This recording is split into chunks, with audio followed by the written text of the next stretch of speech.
Voilà, nous sommes en guerre, alors on n'y est peut-être plus très loin, même si c'est pas la guerre dont parlait Emmanuel Macron. Et on va en parler aujourd'hui avec nos invités. Et le sujet est suffisamment grave, puisque c'est le risque, nous l'avons pointé du doigt depuis un moment déjà, d'une confrontation entre l'Occident et la Russie, l'OTAN, les forces de l'OTAN et les forces russes aujourd'hui, et dans certains lieux du monde en particulier, géographiquement parlant. Pour évoquer avec vous ce sujet, eh bien, nous avons tout d'abord, et ce sera mon grand réassureur durant cette émission, Laurent Arthur Duplessis. Bonjour Laurent. Alors, ancien journaliste du Figaro Magazine, vous vous souvenez, on a fait une longue émission du Monde Réel ensemble, de 2 heures, où vous nous avez parlé entre autres des origines et du début de ce fameux magazine, de ce nouvel Obs de droite. Avec Louis Pauwels. Avec Louis Pauwels, exactement. On rappelle votre dernier livre, Au cœur de la Troisième Guerre mondiale. Bon, je crois que de toute façon, c'est quelque chose que vous connaissez bien comme sujet, que vous développez depuis une bonne quinzaine d'années, au moins. Oui, je suis obsédé par l'idée que l'Empire américain déclinant est belligène et que la bête blessée est dangereuse. Alors, je vais vous laisser, mon cher Laurent, planter un peu le décor. Avant, je vous rappelle, chers internautes, si ce n'est déjà le cas, de vous abonner à la revue Géopolitique Profonde. Vous avez souvent des intervenants de nos émissions qui font des papiers plus approfondis. Il y en a parmi nous aujourd'hui qui ont déjà signé un papier ou qui vont bientôt en signer un. Le dernier, par exemple, magazine, vous aviez Youssef Indy, Laurent Ozon, Andy Bussaglia, Marc-Gabriel Draghi ou encore notre cher président Franck Pengam. Voici, c'est à vous, je vous laisse la parole, Laurent. Eh bien, nous recevons 2 experts de haut vol, le colonel Jacques Beau, qui est extrêmement renommé pour des expertises qui résultent de sa connaissance de 5 langues. On va le présenter. De la lecture de quantité extraordinaire de journaux, de documents officiels. Il va à la source tout le temps. Je pense qu'il doit dormir très très peu, parce que c'est un bourreau de travail. Et ça nous vaut des informations extrêmement sourcées et d'une extrême rigueur. Et son concours sera très précieux pour étudier pourquoi cette guerre, les causalités liées notamment à l'Empire américain, et puis le déroulement, les conséquences. Et puis Roland Hureau. Alors Roland Hureau, qui est un autre phénomène intellectuel aussi, car il est normalien, agrégé d'histoire, diplômé de Sciences Po Paris, énarque. Je crois que j'oublie quelque chose, non ? Oui, HDN, tenez. Ah oui, il y a HDN. Mais oui. Et puis alors, ancien membre de cabinet ministériel, et très haut fonctionnaire, et notamment auprès de Philippe... Des personnages qui ont fait l'histoire. Voilà, exactement. Philippe Seguin. Bon. Un grand patriote. Absolument. Parfait. Eh bien, écoutez, on va débuter cette émission sur les enjeux de cette guerre en Ukraine. Je pense, Jacques Beau, que ce n'est plus vraiment une opération spéciale. Nous sommes passés un peu au-delà. Je rappelle Jacques Beau, colonel d'état-major général, ancien analyste des services de renseignement stratégique suisse, spécialisé en renseignement et du terrorisme. Vous êtes engagé auprès des Nations, vous avez été engagé auprès des Nations Unies dans de nombreux conflits. Vous êtes l'auteur de beaucoup d'ouvrages, de références et connu auprès du grand public pour ses interventions comme expert dans les médias et la presse. Seulement, parce que c'est loin d'être votre seul sujet d'investigation sur le sujet qui nous occupe aujourd'hui, 4 livres références en 4 ans, Poutine, maître du jeu, l'opération Z, ça c'était en octobre 2022, Guerre et paix, septembre 2023, et puis le petit dernier en date, L'art de la guerre russe, en janvier 2024. D'ailleurs, Roland Hureau nous parlera aussi peut-être du livre qu'il est en train de préparer sur ce sujet lui aussi. Alors, si on plantait le décor, mon colonel, sur les raisons de cette guerre, de ce qui était une opération spéciale, qui est devenue une guerre, au moins régionale. Bon, qu'on appelle guerre, qui est dans la nomenclature russe, qui reste une opération spéciale parce que ça a des conséquences stratégiques au niveau de l'organisation, si vous voulez, du terrain. et du commandement aussi. Donc il y a des raisons structurelles et des raisons de structure de conduite qui font que, techniquement parlant, c'est une opération spéciale. Mais vous avez raison de le mentionner, c'est sans doute l'événement qui aura eu le plus de conséquences géopolitiques et géostratégiques depuis une cinquantaine d'années, sans aucun doute, et qui continuera à marquer sans doute la géopolitique dans les années à venir, sans aucun doute. Un basculement du monde.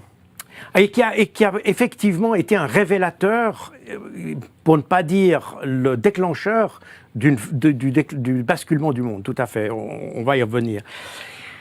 Mais pour comprendre ce conflit, il faut comprendre que c'est un peu un millefeuille, et avec plusieurs couches, parce qu'on a tendance à penser que la cause unique de ce conflit, c'est l'expansion de l'OTAN. L'expansion de l'OTAN n'est que la couche inférieure, c'est la toile de fond sur laquelle se déroule ce conflit.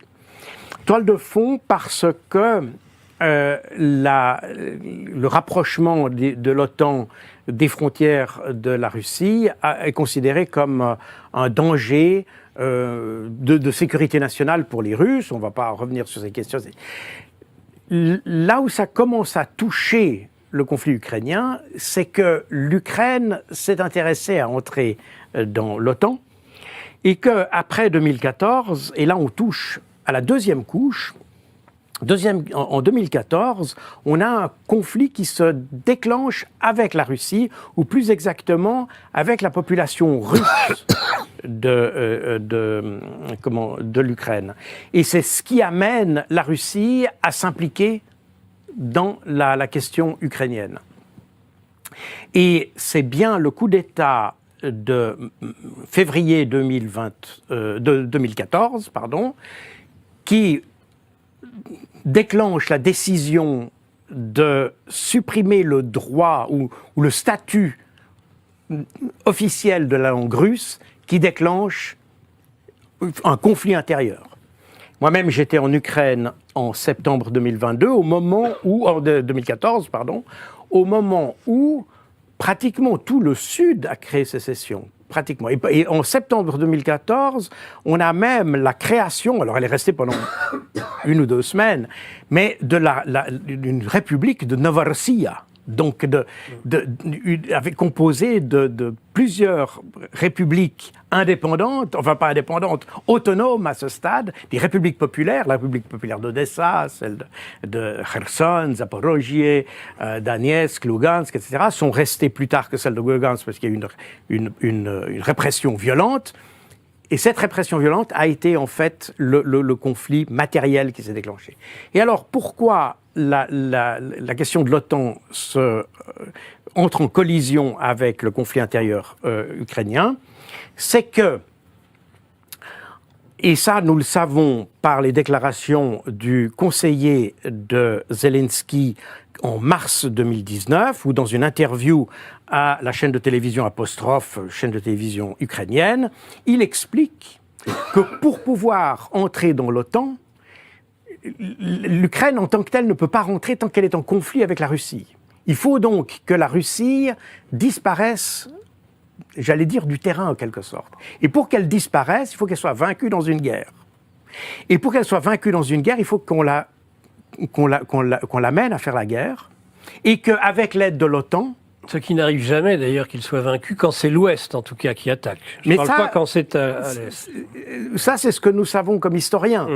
Mais ce n'est pas ce qu'avaient dans la tête les Ukrainiens. Et Oleksiy Arestovitch explique très clairement, dans une interview de 15 minutes, il explique qu'il faudra avoir une guerre avec la Russie, il décrit cette guerre, il la décrit exactement. Et d'ailleurs, c'est même très, très étonnant parce qu'on y voit à peu près, en 2019, on voit à peu près ce qui s'est passé en février 2022. Et il dit, il faudra qu'il y ait cette guerre pour que la Russie soit vaincue grâce aux sanctions et à l'aide de l'OTAN. Et quand la journaliste lui demande quand ça doit se passer, il dit 2021-2022. Et donc, on en est là. Et c'est, en réalité, on a donc effectivement l'idée des Ukrainiens qu'en lançant une guerre et en faisant s'effondrer la Russie. Rappelez-vous ce qu'avait dit Bruno Le Maire le 1er mars 2022. Il avait dit on va faire s'effondrer la Russie.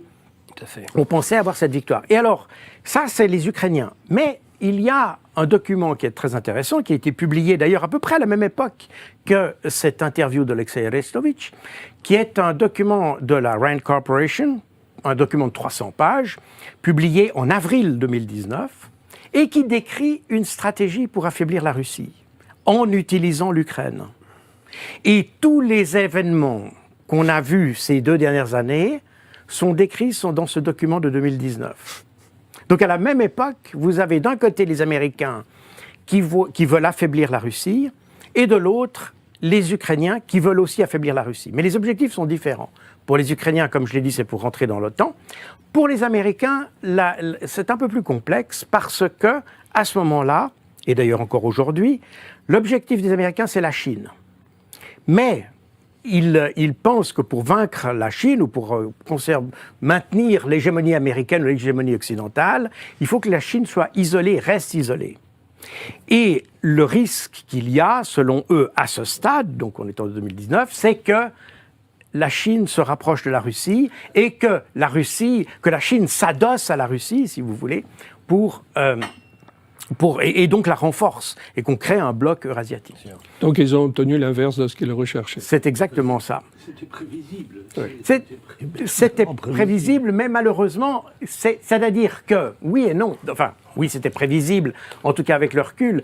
Dans leur optique, l'idée qu'on applique des sanctions massives à la Russie et qu'on l'isole simultanément, rappelez-vous, fermeture de l'espace aérien, blocage du trafic maritime, enfin bref, on a vraiment tout fait pour isoler la Russie. Le problème qu'il y a, et ça c'est ce qui est intéressant, c'est que dans le rapport de la Rand Corporation, qui s'appelle Extending Russia or Competing from Advantageous Ground, dans ce document, les analystes de la NSA disent faites attention parce qu'il n'est pas sûr qu'on ait la bonne évaluation de l'économie russe et il se pourrait que le résultat soit l'inverse. Comme de quoi, celui qu'on cherche. la Rand Corporation, ils ne sont pas tocards. Ils ne sont pas tocards et ils disent également que, excusez-moi, Je vous en prie, concluez parce que ils disent également la parole à Roland Hureau. le danger d'utiliser cette stratégie, c'est qu'elle va causer à l'Ukraine des pertes humaines énormes, des pertes de territoire, et ça va la pousser dans une paix désavantageuse. Tout ça est écrit dans le rapport de 2019. Alors, merci. Roland Hureau, Alors attendez un petit instant si vous voulez bien, que je présente Roland Hureau aussi Oui. à mon tour. Donc, merci d'avoir planté ainsi le décor, et je pense que Roland Hureau a énormément de choses à nous dire par rapport à ça. Je rappelle, même si vous avez déjà fait sa présentation, qu'il est aussi, c'est un ancien haut fonctionnaire, un essayiste, c'est le fondateur président de Mouvance France. Parmi les derniers ouvrages qu'il a pu écrire, il en a écrit de nombreux 16, durant sa carrière. Et vous ? Moins. Un peu moins. 10. 10. Bon, c'est déjà pas mal. À vous trois, je crois qu'on remplit plus d'un rayon d'une bibliothèque. Roland Hureau, l'homme qui n'aimait pas la France, par exemple. Ou, eh bien, le grand Ruizet, n'aura pas lieu. Roland Hureau, j'ai vu que vous écoutiez avec attention ce que disaient à la fois Laurent Arthur Duplessis et le colonel Beau. Donc nous sommes tout-oui de vos réactions sur, je dirais, les origines du conflit. Alors les origines du conflit, l'origine immédiate et unique, elle est très simple, c'est le refus de la Russie que l'Ukraine adhère à l'OTAN. Officiellement, on n'en a jamais vu d'autres. Alors on spécule sur les relations historiques entre l'Ukraine et la Russie. On remonte au IXe siècle, mais en fait, il aurait suffi, aujourd'hui, d'après ce qu'on voit, il aurait suffi qu'à un moment donné, les pays occidentaux disent non, on ne prend pas l'Ukraine, on va trouver un modus vivendi, l'Ukraine sera une espèce de condominium où opéreront en synergie l'Europe occidentale et la Russie, comme l'ont proposé des gens comme Nicolas Sarkozy, comme Valéry Giscard d'Estaing, comme Helmut Schmidt et bien d'autres. J'ajoute que la plupart des grands acteurs de la fin de la guerre froide étaient contre l'idée non seulement d'inclure l'Ukraine dans l'OTAN. L'OTAN et son annexe économique qui est l'Union européenne. Mais en plus, je donne quelques noms quand même de tous ces gens-là. George Kennan, qui fut un des durs de la guerre froide. C'est William Perry, Paul Nice, pratiquement tous ceux qui avaient une réflexion géostratégique. La plupart sont morts, beaucoup sont morts, mais disons dans le courant des années 2010 encore. Grover Gates, McNamara, James Baker, qui a assisté à l'entretien entre Bush père et puis Gorbatchev, où Bush père s'est engagé à ce que l'OTAN n'aille pas au-delà de l'Allemagne. Ah oui, James Baker aussi d'ailleurs. Mais Baker était, Baker était présent. Il ne pouvait que cautionner. On peut dire, il y en a encore beaucoup. Chirac, Schröder, quand ils se sont exprimés, avaient aussi cette optique. Et malgré tout cela, cette idée obstinée qu'il fallait que l'Ukraine rentre dans l'OTAN, elle a fait son chemin et elle a fini par émerger en 2017, en réalité 2019 pour l'acte et 2017 pour la décision, sous un président dont on ne dira jamais à quel point il a été catastrophique, c'est Bill Gates, sur beaucoup de sujets. Hein. Sur beaucoup d'autres sujets. La Yougoslavie. Clinton, pardon, j'ai dit. Oui, écoutez, ils sont très copains, ils se ressemblent. Ils ont la même fréquentation dans les Caraïbes. Enfin, c'est vrai aussi. Clinton et sa femme, qui paraît-il était l'instance décisionnaire dans le couple, c'est ce qu'on dit. Mais il en a fait d'autres quand on regarde autour du monde. Alors, en apparence, c'est ça. C'est ça et ce n'est que ça. En réalité, on peut soupçonner que si la frange dure des États-Unis, néoconservatrisme, faites attention, néoconservateur, je le dis, ça veut dire révolutionnaire et destructeur. Absolument, oui. Dès que vous êtes dans le registre de l'idéologie, les mots sont tous menteurs. Conservateur, ça veut dire que quand on dit c'est des libéraux, c'est que c'est pas des libéraux qui veulent établir une dictature mondiale. C'est même vrai des écolos. C'est vrai de l'Europe. Quand ils disent qu'ils sont fédéralistes, ils veulent centraliser encore davantage, ainsi de suite. Donc c'est faux. Colombo rappelait toujours, quand on disait l'Europe fédérale, il disait non, arrêtez de parler d'Europe fédérale, c'est l'inverse qu'il. Et puis il faut jamais donner des jolis noms à ses adversaires. Pardon, monsieur, je suis confus, j'ai garé mon briquet. On a aussi tendance à jouer avec le feu. Google, qui est une création de la CIA. L'équipe de Géopolitique Profonde vous donne le meilleur de l'actualité brûlante. Mais en échange, on veut un geste de votre part. Merci de ce geste d'amour. On vous le rendra. Ravi.